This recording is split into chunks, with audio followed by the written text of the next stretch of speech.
Ladies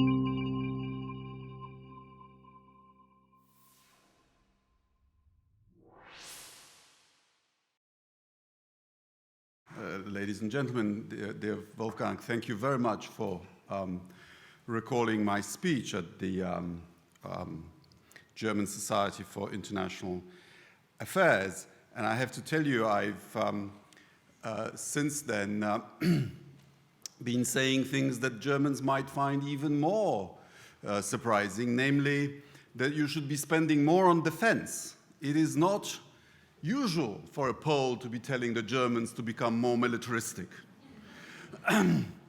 But I just want to say how delighted I am to be in Berlin. But Berlin always brings back memories, both of a historical and personal nature. I came here by train from my home city of Bydgoszcz, 4 hours train ride, the same as the Baedeker of 1914 states. And I crossed the Silo Heights, which I couldn't help remembering were taken by the soldiers of Marshal Zhukov's Belarusian front, together with the Polish division. It was the last big battle before Berlin. But Berlin also evokes personal memories, because I was here literally on the spot in November 1989. With an American journalist called Anne Applebaum. We got into a car in Warsaw. We heard that there was something funny happening on the Berlin Wall. We got here because this was the East, of course. And there was a police cordon. We got to Checkpoint Charlie. We crossed into the West. And the wall was just on the other side. And people now remember it as a joyous occasion, but it was actually quite tense and quite strange. Because the wall on this section wasn't actually a wall, it was a kind of rampart. And 5 people deep could sit on it. And we climbed and we did. And what we were doing after the champagne and the hammers was that some people were jumping off the wall onto the east. Whatever for, you might think. And then the East German police would take them and throw them back onto the wall. And this went on for some hours. And what I particularly remember from that night was that an American friend who lived in West Berlin said something funny is going on. We are 3 in the morning and shops are open. This is against union regulations. So we went into one of the shops and we asked, aren't you afraid you're breaching the rules? He said, the wall is open. I'm ready to take the consequences. But I'm very glad to be here. And the fact that I was able to come from Poland by train with no border controls is, for people of my generation, something that gives us great satisfaction and something worth defending. The Schengen system, the freedom of movement, is something that we had fought for. And it should be one of the objectives of Europe's policy to keep.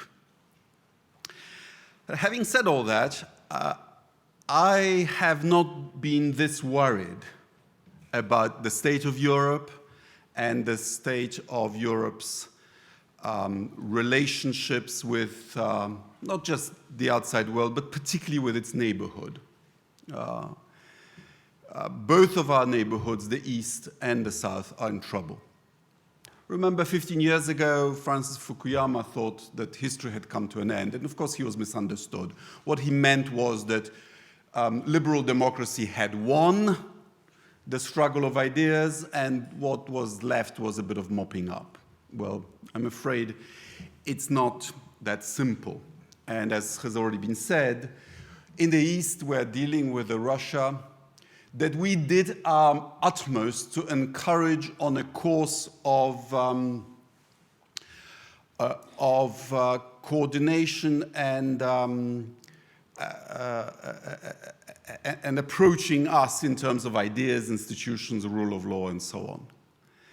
And I'm afraid that first with Georgia, but now very definitely with Crimea and Ukraine, Russia has gone on a tangent that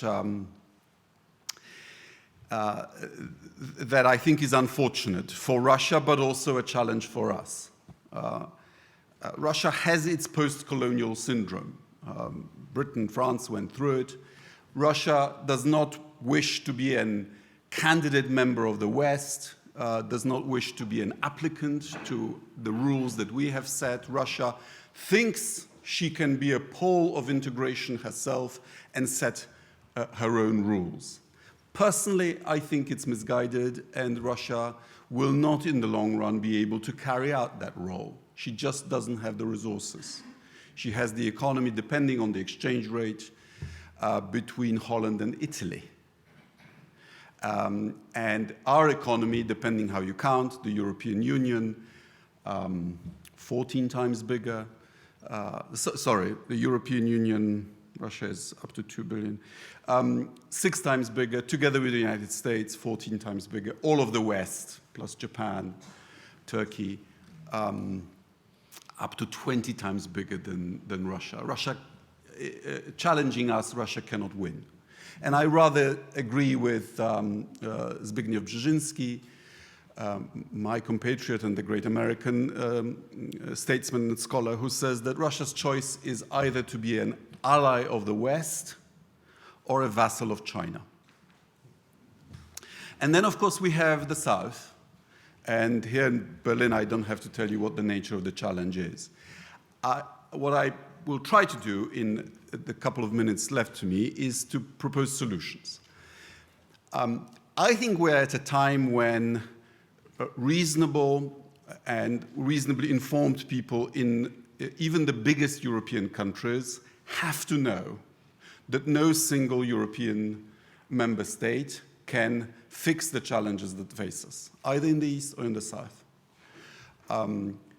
Britain, after Iraq, I think must see that the role of being a faithful lieutenant to the United States is no longer the best way to realize the national interest. Britain and France together, after the failure of their operation in Libya, have to know that together they can't carry out such operations in the future, and the fact that they're not even trying in Syria is best proof of that. And I think Germany has to know that what worked for so many decades, namely having an industrial and a trade policy in place of a serious foreign policy, has come to the end of its usefulness. And so what I believe we should do is, first of all, to carry out what we have already pledged ourselves to do in the Lisbon Treaty. The Lisbon Treaty set up not only the External Action Service, but also Europe's common and foreign and security policy. And what that means, to my mind, is that when we agree that some crisis or issue should be tackled by the European Union, it means that as nation states, we should let European institutions do it and not interfere ourselves. You see, Wolfgang, if you read the whole paragraph of that speech in which I encourage German leadership in saving the Eurozone, I encouraged you to lead through European institutions, and I pledged Poland's support if you consult. And today we have, for example, the crisis over Ukraine, from which European institutions and the United States, incidentally, have been excluded. And I don't think that augments our power. I think President Putin does what he does to encourage extremists all over the European Union to root for Brexit, to have an army of trolls agitating our public, because he would prefer his Eurasian Union to be a multinational body able to augment Russia's power, and for us to be divided amongst ourselves, and for him to be able to deal with us one by one. That is his business, but it is not our business. We are most successful as the European Union in the area where we have actually given up sovereignty. In the one area where we operate not as a confederation, but as a federation, namely in trade policy. In trade policy, member states may not make treaties. The European Commission is solely entitled to conclude trade agreements. And look, would any one of our countries, Germany, Britain, whoever, get a better deal than with China, with the United States, with Brazil, and so on, than we can do as a whole? No, we wouldn't. Secondly, to be effective, we need stronger instruments of foreign policy, because foreign policy is not just diplomacy. Foreign policy is external aid. Foreign policy is trade policy. Foreign policy is humanitarian assistance. And foreign policy is, if need be, use of force. And I was very encouraged under the first High Representative for Foreign Policy, Lady Ashton from the UK, when she ordered a strike, a military strike, on the Somali pirates off the Horn of Africa, and the incidence of piracy went down by 70%. We should be doing more of that kind of stuff. I think, for example, we need a border force worthy of its name to secure the perimeter of Europe in the south, so that we can preserve the freedom of movement within the Schengen zone. And thirdly and lastly, we need to start thinking differently about how to interact with our neighborhood, because the EU DNA is, first of all, anti, or at the very least amilitaristic, but B, it is legalistic.